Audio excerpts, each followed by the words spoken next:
السلام عليكم. النهارده هقول لكم على وصفة كب كيك بقطع الشوكولاتة. وصفة سهلة وسريعة جدا، وكمان طعمها رهيب، مش محتاجة معدات ولا حاجة خالص. في دقايق هتكون جاهزة كده حرفيا، والناجحة كمان من أول مرة. أنا فريدة المصري، ودي قناتي. لو انتوا أول مرة تشوفوني وعجبكم الفيديو ما تنسوش اللايك والاشتراك في القناة. يلا كده نسمي الله ونشوف الفيديو بتاعنا.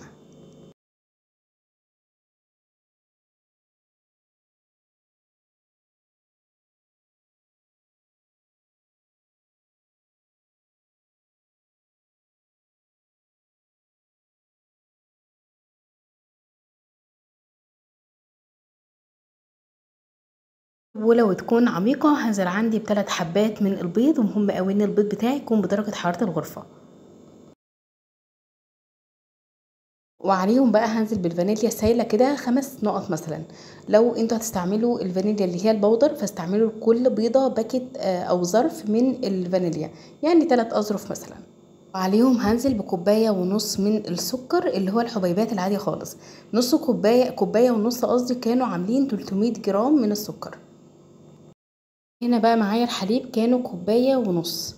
الكوبايه دي حجمها كبير قوي، فعيرت فيها كوبايه ونص من الكوبايات المعياريه. كانوا بالجرام 270 جرام من الحليب. تمام كده. الحليب يكون بدرجة حرارة الغرفة، والبيض يكون بدرجة حرارة الغرفة. تمام كده. لو حاجة من دول طالعة من التلاجة وباردة فهتخلي الكيك بتاعنا مش هش كده ولا حلو زي ما احنا متعودين. على طول بقى بالمضرب اليدوي بتاعنا هنخفق كل المكونات دي لحد لما السكر يدوب، والخليط بتاعنا نحس ان لونه بقى فاتح كده شويه، والمكونات كلها اتخلطت مع بعضها. تقدروا تعملوا الخطوه دي في الخلاط، وتقدروا تعملوها بالهاند بلندر، تقدروا تعملوها بالمضرب الكهربائي. انا بالنسبه لي الكيك ده او الكب كيك ده من اسهل الحاجات اللي ممكن اعملها على طول في بوله وبالمضرب اليدوي. يعني مش هتاخد وقت ولا عايزه حاجات زي ما قلت لكم في اول فيديو معدات ان احنا نعمل حاجات كتير ونعك حاجات كتير. تمام. فالمضرب اليدوي هيعملها بكل سهوله، لكن لو انتوا حابين ان انتوا تختصروا بس في الوقت، وعلى فكره برضو عشان اكد لكم ان هي مش هتاخد برضو معانا وقت خالص بالمضرب اليدوي يا جماعه. المهم ان انتوا تخفقوا كويس لحد ما السكر بتاعنا يدوب، وتتاكدوا ان كل المكونات اتجانست كده مع بعضها.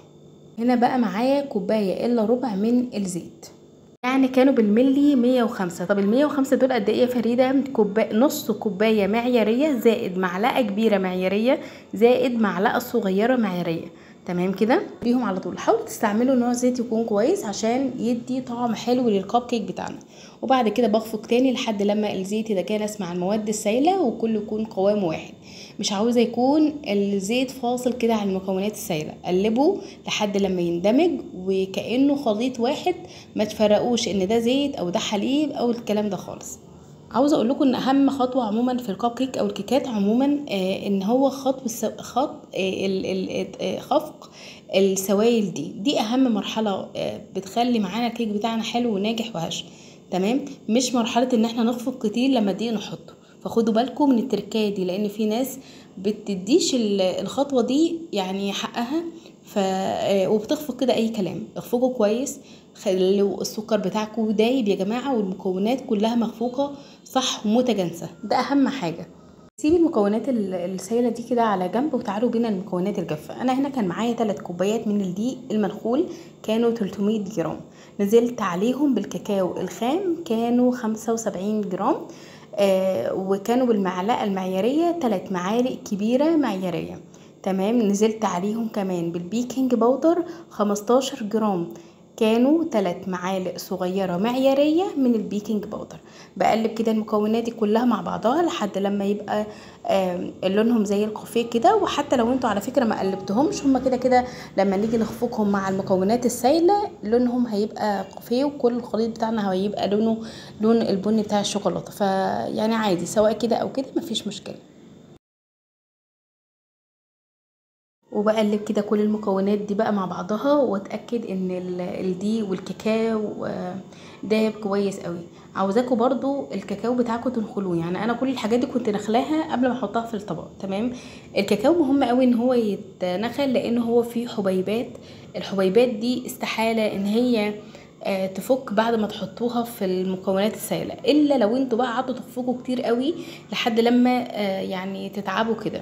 تمام، لحد لما تدوب معاكم. بس ده هنا مفروض القوام بيكون كده، بيكون قوامه تقيل زي ما انتم شايفين كده. وهقول لكم برضو ليه قوامه مفروض يكون تقيل.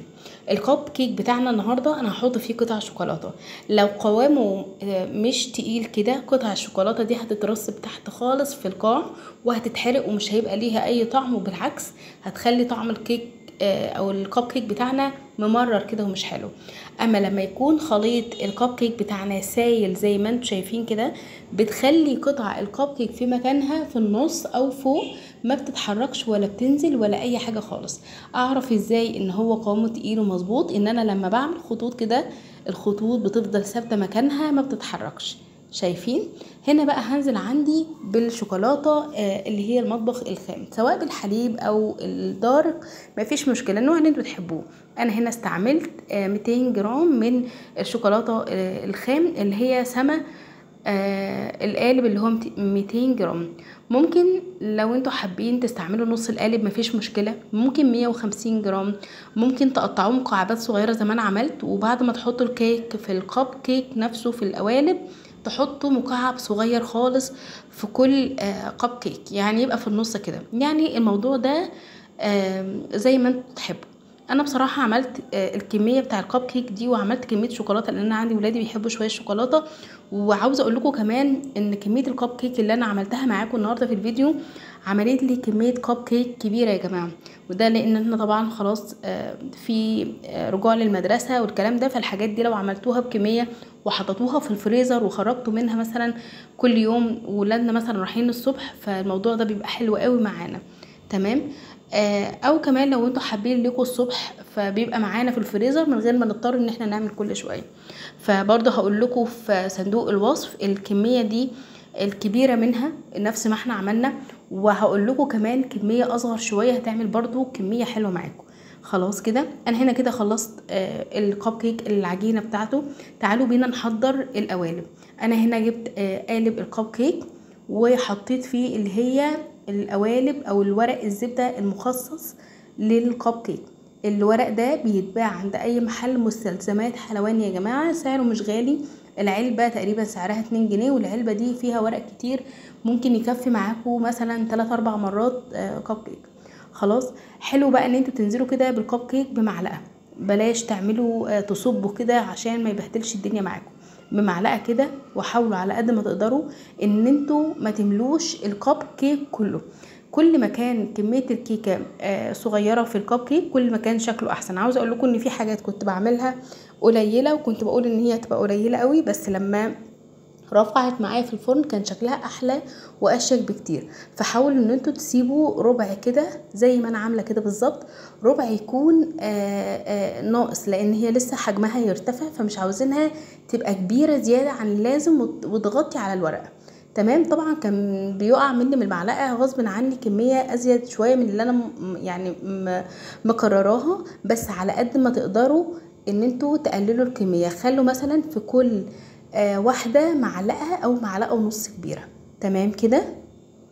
وحقيقي المعلقة هي انسب حاجة ان انتوا تنزلوا بيها الكب كيك، الا لو انتوا مثلا عندكم مغرفة صغيرة تقدروا تنزلوا بيها مفيش مشكلة. شوفوا المتاح ليكوا ايه واعملوه. المهم ان انتوا ما تنزلوش من البول على طول على قالب الكب كيك عشان مش هتتحكموا في الكمية. خلاص. بصوا بقى زي ما قلت لكم ان هي عملت لي كميه كبيره اللهم بارك، يعني عمل لي قالبين كب كيك من دول.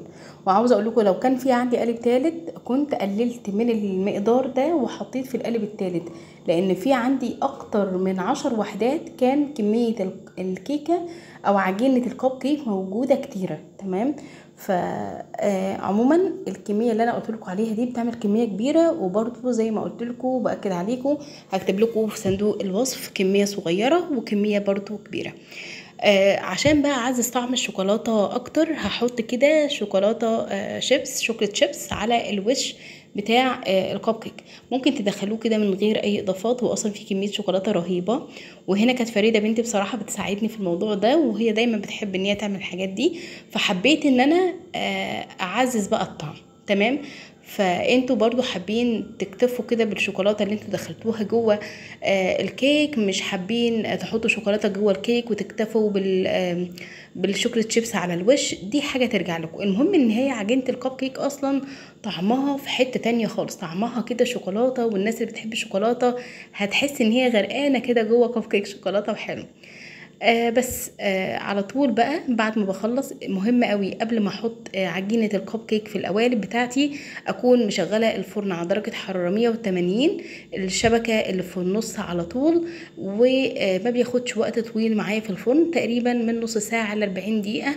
اتاكد بس ان هو استوى، انه ادخل طرف سكينه او الشوكه مثلا او خله خشبيه واشوف لو طلعت ناشفه يبقى كده خلاص استوى، وعلى طول بقى على الفرن.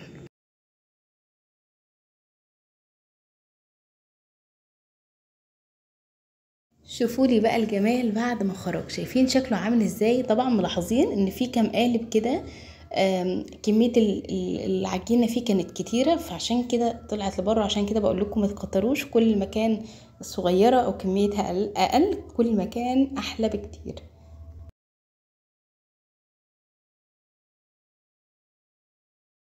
بجد يا جماعة كان نفسي، يعني مش مجاملة لنفسي خالص، بس كان نفسي قوي ان يكون في تقنية كده في اليوتيوب توصل لكم طعم الكب كيك او ريحته. كان في منتهى الجمال بجد، كان حلو قوي وتجربة يعني في منتهى الجمال. يعني بصوا اكيد دي مش اخر مرة اجرب فيها الكب كيك، انا دايما بعمله، بس اول مرة اعمله بالطريقة دي. على فكرة انا عملته معاكم قبل كده بنفس الطريقة بس كانت كمية اصغر، فحبيت برضو ان انا اشاركها معاكم تاني. بجد حلوة قوي وسهلة وبسيطة، ما اخدتش معانا لا وقت ولا مجهود.